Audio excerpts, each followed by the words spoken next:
everybody, this is Carla again. This time I'm back with a review for episode 17 of season 5 of the SyFy show Haven. This episode is titled Enter Sandman, and it was actually the directorial debut of Haven's star, Lucas Bryant, who plays Nathan Warnos in the show. So this was kind of a big deal episode for the fandom, and I was really excited to see what it was going to be like. And I have to say, I really liked it. Haven is really knocking it out of the park this season.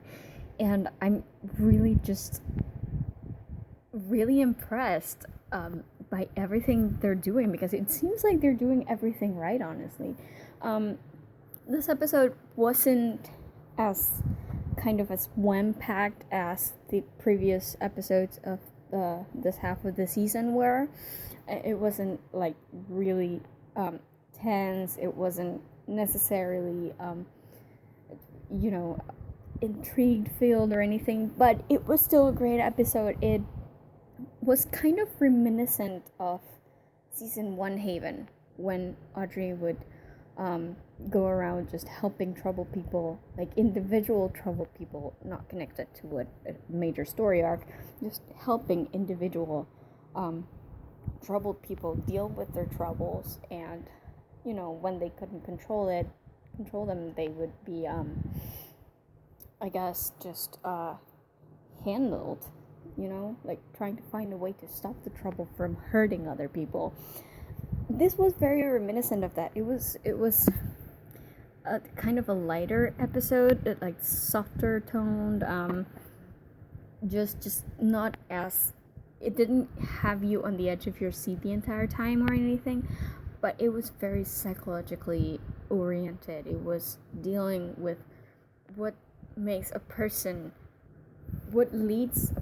trouble to develop, really, and how it can be contained, how you can help that person so that they don't need that their mind doesn't need to respond in the shape of a trouble. And that is very season 1, and because I loved season 1, that was what first got me into the show in the first place, of course. So it was very nice to see, especially coming from someone who's been here all along, like Lucas Bryant. And for first time director, it was pretty great. I mean, the episode was totally in tone with the rest of the show. There weren't any moments that felt weird or oddly cut or anything. I thought it was very good. So hopefully, he will have a long career in directing. I mean, he's a great actor already, so he's gonna have more of that. But I would like to see him do more directing, because he's great at it. He actually did a pretty good job with this episode, and I'm really happy. I know the fandom is really happy with it.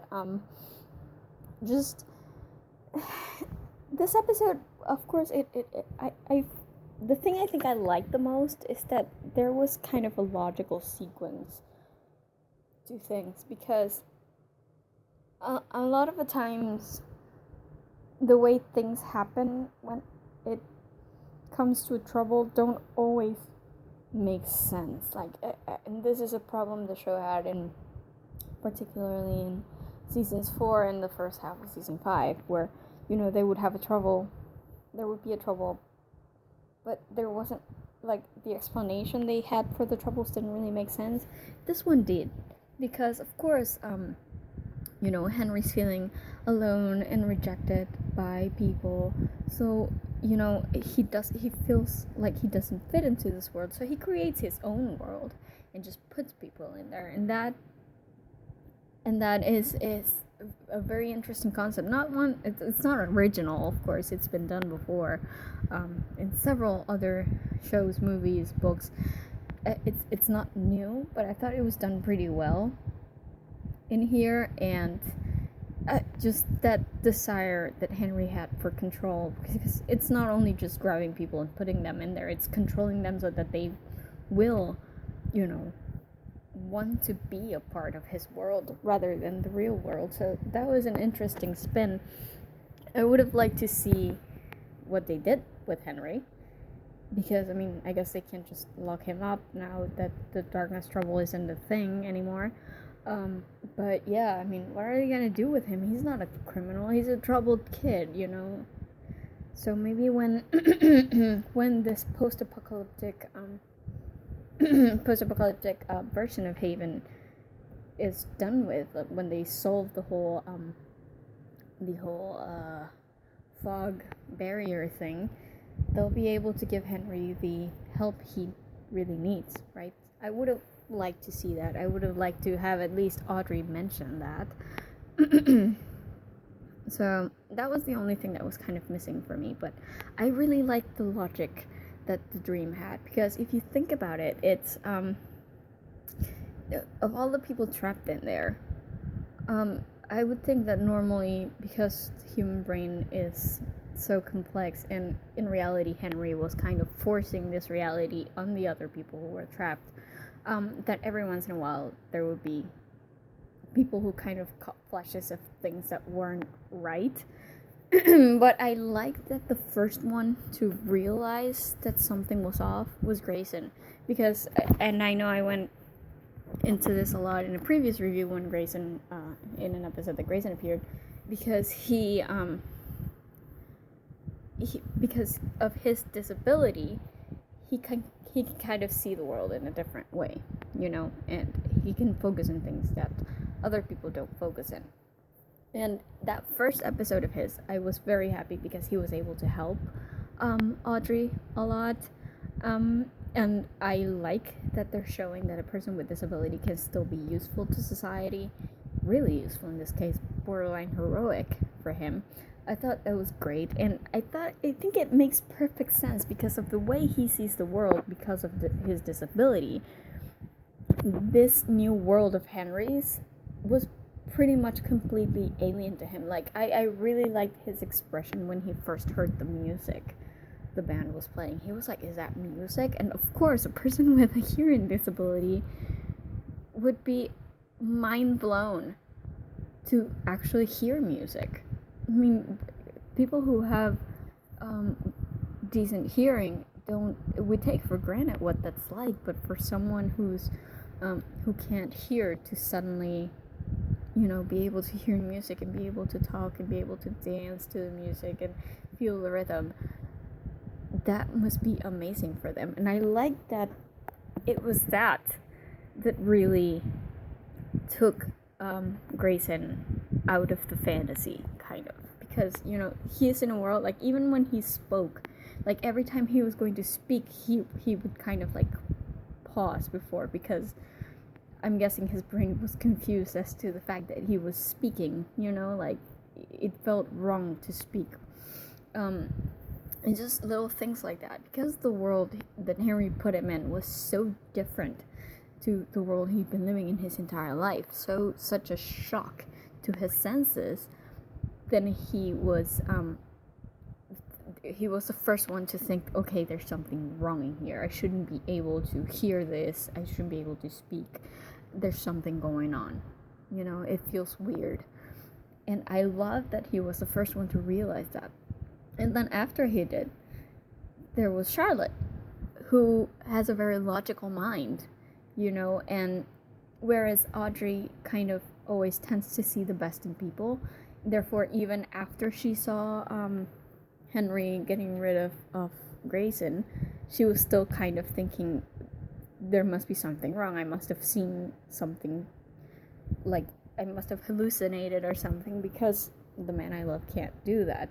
But Charlotte is a scientist, and she knows how to, you know, she knows the power of observation. She knows the power of the clues that are left behind.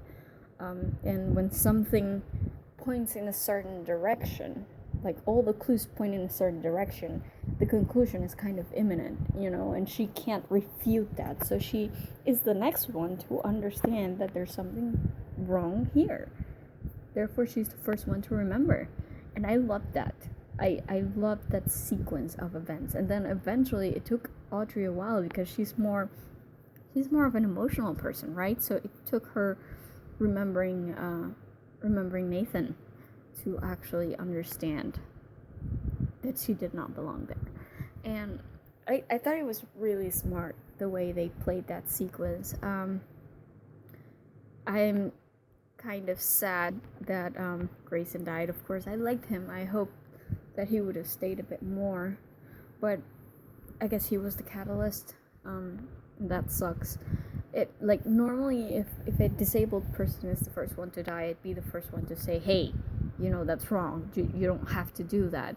But in this case, because the sequence sort of made sense to me, it also makes sense that Henry will not stand for him remembering things, and therefore he would be the first one to die. I don't think they killed him off because he was disabled or anything. I don't think it was that. I just think it was the fact that he had to be the first one to realize that things were wrong that led to him being the first to die. Apart from that, I really loved. I'm glad that Charlotte and Dwight seem to have made up, because I ship them. They're cute together, and I love that Charlotte has finally accepted the fact that Audrey is her child, and she has to try and be there for her the way she wasn't really there for Mara. And God. I mean, Nathan didn't really do much in this episode. He was just sitting there whispering nothings in Audrey's ear while she slept. But dear God, that sequence of flashbacks through the whole relationship. Oh my God, I literally screamed, "What the heck are you doing to my heart?" at my screen. Okay, I did scream it out loud. I spent the entire sequence with just my hands over my mouth and my eyes tearing up, because I shipped them so hard, man. I've shipped them since day one, okay? And they are one of my greatest OTPs of all time.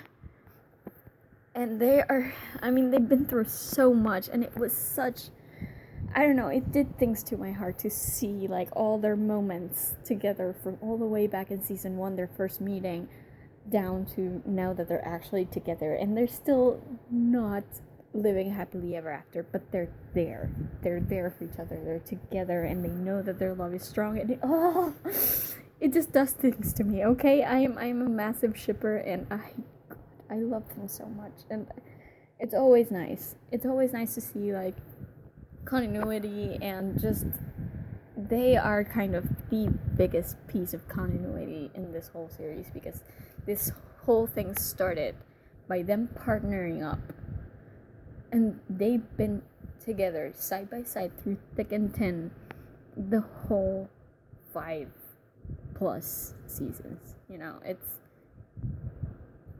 It's such a great thing to throw in for the fans, and I'm sure I'm not the only one who reacted this way, because I got really emotional. Okay, so it was really great to see, and I liked the whole newspaper thing. Once the seed of doubt was planted in Audrey's mind, she started hearing him.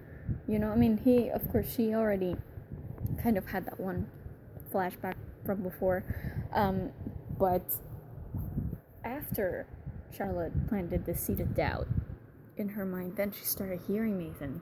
And I like the newspaper thing. The way they planted it, was at first I saw a newspaper and I'm like, oh yeah, that's gonna be Henry's story. I wasn't expecting it. I wasn't expecting her to look down and see a story about Nathan. I did not. That was great. Seriously, I really loved that, and just the whole flashback sequence. I hope I recognized that from a promo we had before at some point, I remember. I'd be really glad if SyFy can release a full promo of just them, especially near the end, toward the end of the season. That would be great, SyFy, because I would like to have just one video where I can just watch all their greatest moments and cry to myself because they are so beautiful and I love them, and it's so great. So yeah, on that side of things, I thought the episode wasn't the most intense ever, but I really liked the way the trouble was handled. I really liked the way the characters were drawn together by this trouble. So I thought it was really great. On the other side of things, then we have Duke, and yay, Seth is back. I love Seth, okay? I love Chris Lemche, and he's just one of those characters that no matter what he's doing in the episode, he always makes the episode better.